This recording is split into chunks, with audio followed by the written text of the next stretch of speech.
Cara dapat gelar dengan cepat adalah dengan cara menjadi menteri. Mari kita bahas di monolog kritik politik. Let's go. Kritik politik. Wow wow wow wow wow wow. Beli gelar. Bahlil guys, menteri kesayangan kita ternyata disertasinya curang. Kocak. Kok bisa sekelas menteri curang? Saya curiga si Bahlil ini pakai joki ngerjain disertasinya. Ya, walaupun nggak ada bukti sih. Semoga saya salah. Tapi paling tidak ada 4 nih kecurangan yang dilakukan oleh Bahlil. Pertama, tidak jujur dalam mengambil data. Data diambil tanpa izin dari narasumber dan tidak transparan dalam penggunaannya. Kedua, pelanggaran standar akademik. Bahlil diterima dan lulus dalam waktu yang begitu singkat ternyata tanpa memenuhi syarat akademik yang ditetapkan oleh Universitas Indonesia.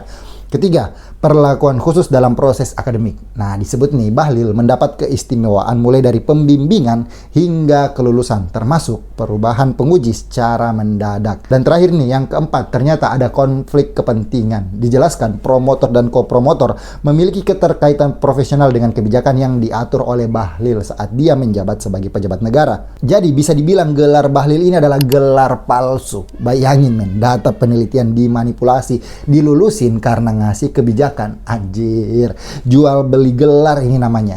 Nah, karena kekocakan beliau dalam menulis disertasi, Bahlil diharuskan menyusun ulang disertasinya. Wajib menulis dengan topik yang baru sesuai standar akademik Universitas Indonesia. Dua kata lucu men, menteri remedi. Kok bisa gitu? Kok bisa ya sekelas menteri nggak paham etika penelitian, nggak paham pentingnya kejujuran dalam ranah akademis? Aduh, bicara tentang kepalsuan dalam dunia akademis, politisi dan pejabat publik di Indonesia punya masalah besar mengenai pemberian gelar akademik, terutama gelar akademik yang diperoleh oleh para pejabat kita. Si Bahlil ini bukan orang pertama yang kedapatan curang dalam ranah akademik. Kemarin nih, Raffi Ahmad kedapatan beli gelar. Dan saya yakin mereka bukanlah 1 atau 2 orang yang meraih gelar akademik dengan cara curang. Ada banyak pasti. Coba kalian searching di Google nih. Ini sebagai gambaran ya. Searching coba di Google. Jasa pembuatan ijazah S1. Wih, muncul tuh banyak banget. Lengkap dengan nomor telepon. Bahkan di beberapa website menyediakan pilihan untuk kita. Ingin ijazah kita diterbitin di kampus mana? Nggak cuman itu. Mereka juga memberikan garansi bahwa ijazah yang mereka terbitkan adalah ijazah yang legal dan terbaca di data Dikti. Yang bikin sedih itu adalah semua ini tuh diperjualbelikan dengan bebas, dengan nyata, dan dengan tanpa ada sensor. Bayangin men, jika memang pemerintah serius memberantas mafia ijazah di Indonesia, harusnya website-website tadi ini udah diblokir atau bahkan pelakunya ditangkepin. Tapi nyatanya kan tidak. Artinya permintaannya banyak, iya kan? Dan pertanyaannya, profesi apa yang membutuhkan ijazah palsu?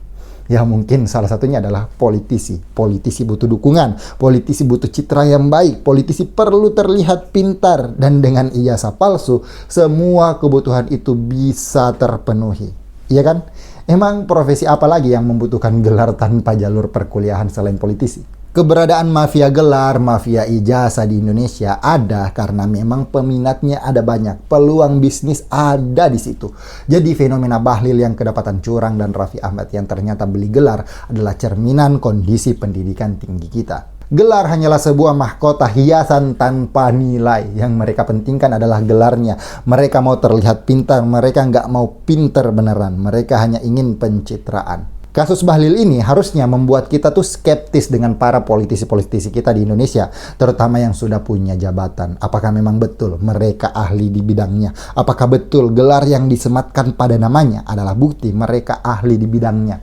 Ingat teman-teman, di Indonesia gelar tidak menjamin kapabilitas seseorang dan itu udah kebukti. Makanya kita perlu ekstra hati-hati dalam menilai para pejabat-pejabat kita. Karena bisa jadi gelar mereka hanyalah gelar palsu yang tidak bernilai. Ya emang nggak semua politisi bermasalah secara akademik. Banyak dari mereka yang memang punya gelar yang otentik, punya keahlian.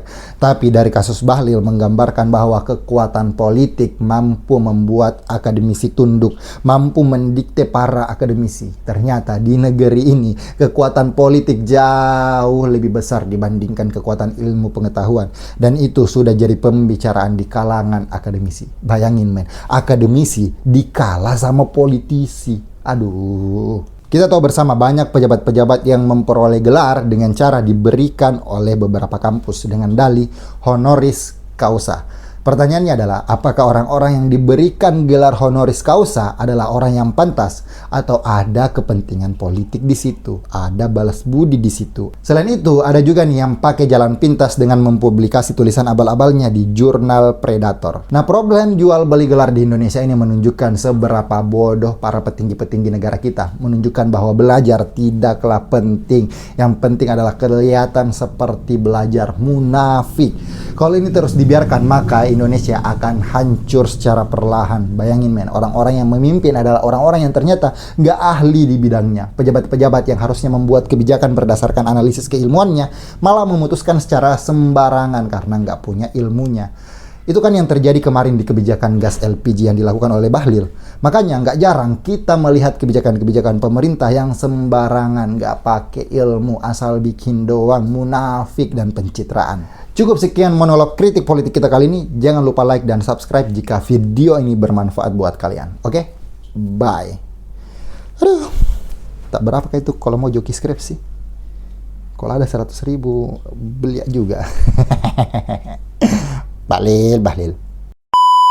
Ternyata gelar Bahlil belum resmi dicabut ya guys, karena ternyata masih menunggu keputusan rektor. Ya walaupun guru-guru besar yang ada di Universitas Indonesia sudah mengadakan rapat bahwa begitu banyak kesalahan dan kecurangan yang terjadi pada proses pengajuan doktoralnya Bahlil ini. Ada ternyata kekuatan politiknya Bahlil ini kuat banget guys ya.